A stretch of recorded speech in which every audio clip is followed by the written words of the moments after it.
Today I'm going to do something I should have done a long time ago.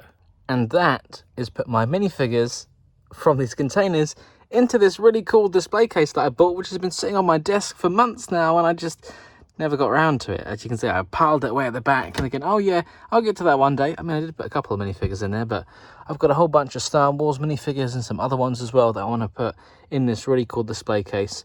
So I need to start with that basically, and what I'm going to do is use some of these 4x3 plates from the CMF series to put the minifigures on, and I'm going to put that in there. So I need to, well, probably get a few more. I've got quite a lot already, but I think I need a lot more to kind of fill up this case. Some of them are a little bit grubby, so I just gave them all a quick wash, and I've got 116 here in total, but I still need about 50 more. Okay, so here I have a very large bag of these minifigure display stand pieces. I think there's over 100, maybe about 150. Some of them I already had, some of them I did buy. So they are going to go on the plates in here, which aren't official Lego, but I could swap it out, although I didn't really see the point. So they're going to stay there. It's compatible. It's fine. You know, if you want to be a complete Lego purist, then yes, you can definitely swap these out.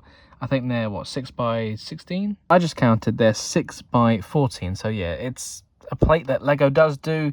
Although if I wanted to get enough to cover this quantity, oh look, it's me. Hello, highly reflective surface. If I wanted to get enough, it would be a little bit expensive. So I'm trying to keep the cost down. So I use these for now. And then the minifigure plates can just go on top. And this does light up, which pretty cool. A nice blue light. It looks a bit more blue on camera than it does in person, but yeah, I think that'll look pretty nicely once everything's all done. Just got the bad batch in there at the moment. Poor guys, one of them's fallen over. Oh dear. But in these containers over here are a bunch more Star Wars minifigures and some Harry Potter and some custom Last of Us Walking Dead minifigures that I made up that I want to put proudly in my display case. So it's about time I get on and do this. This case does do a pretty good job of keeping the dust out, although as you can probably see on the surface, it does get dusty on the outside, so you might want to wipe that and it will get fingerprints on it as well. Shows up worse when you have the light on, so yeah, don't mind me. And if you did want to swap out these plates, they can just slide straight out, so you can pop Lego ones in there instead. I've seen people fit absolutely, probably hundreds of minifigures in these display cases, so it's pretty cool how well you can stack them in there. I mean, 6 tubs deep, that is a lot of space. You know, you can really stack them in there and build some risers if you wanted to. I'm going for this look, which probably won't fit as many. Like, I'm not going to fit absolutely tons of them in here. But at the moment, my collection isn't massive. When it comes to running out, I'll either buy another display case or just kind of take these plates back up and stick them on the standard plate that's already there.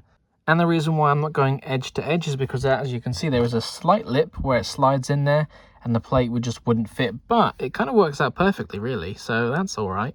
So that's what it looks like with the minifigures on. Let's slide it back into place. There we go, but it fits perfectly. Of course it would. And as you can see, there's still plenty of height. So if I wanted to raise these minifigures up by a couple bricks, so once I put another row in front, you're still going to see them. There's plenty of clearance. Now I just need to coat all these plates in these ones, and then we can get going.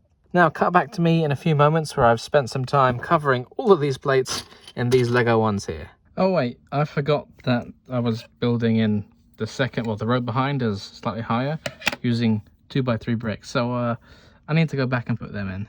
Now I've got plenty more of the 2x3 bricks in black, so I can add those to the back of the stand so there's a height difference, and then we can finish it off. Now all the stands have the risers built onto them, so that's good. The stands are back in the case, and it's time to add the minifigures. I'm going to start off with my Star Wars ones, as I have most of those. Then I might add like Marvel and DC and Harry Potter characters as well. Just kind of licensed themes will go in here, depending on how many I can fit in there. Now I have to think about which is the best way to organize them. Do I do it by set number? Do I do it by the different eras of Star Wars? Do I do it by the different factions?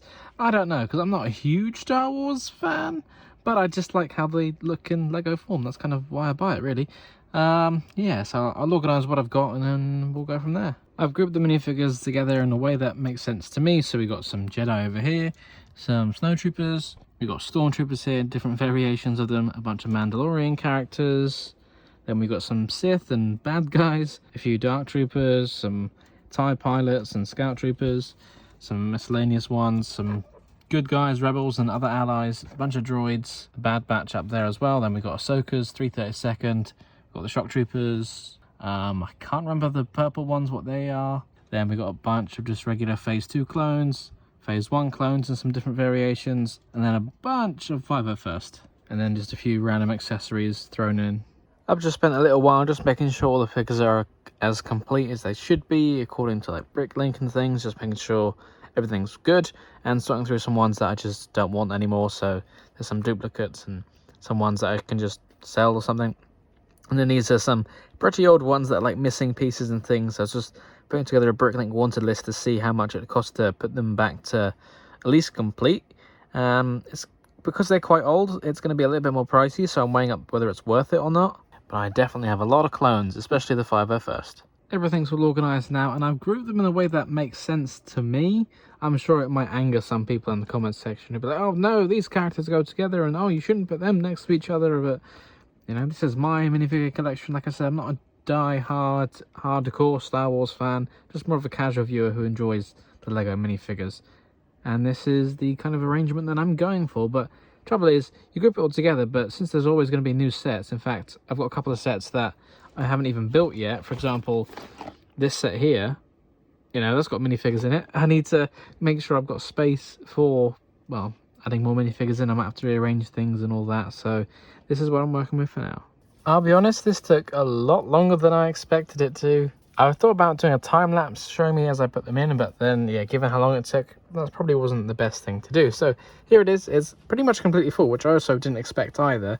I do have a whole empty bay down here and a few gaps where I've got saved spaces for some figures which I know I'm getting, so that's what they're going to go in there. But we got things kind of ordered in a order that makes sense to me. Starting off with some phase 1 clones leading into phase 2, for example, and the different groups and things. Then we got some Jedi, the Bad Batch, some Mandalorian characters, and then we got some baddies down here and some miscellaneous characters down the bottom, some droids. Yeah, so it looks like I might have to get another one of these display cases after all for my Harry Potter and Marvel figures to go in, because I didn't expect it to fill up. Plus that means I'm pretty much full for more Star Wars characters. Like, yeah, I could fit a few more down the bottom, but I'm just pretty happy that it looks really cool now, and it's better than having my minifigures stuffed in random containers where I can't appreciate them.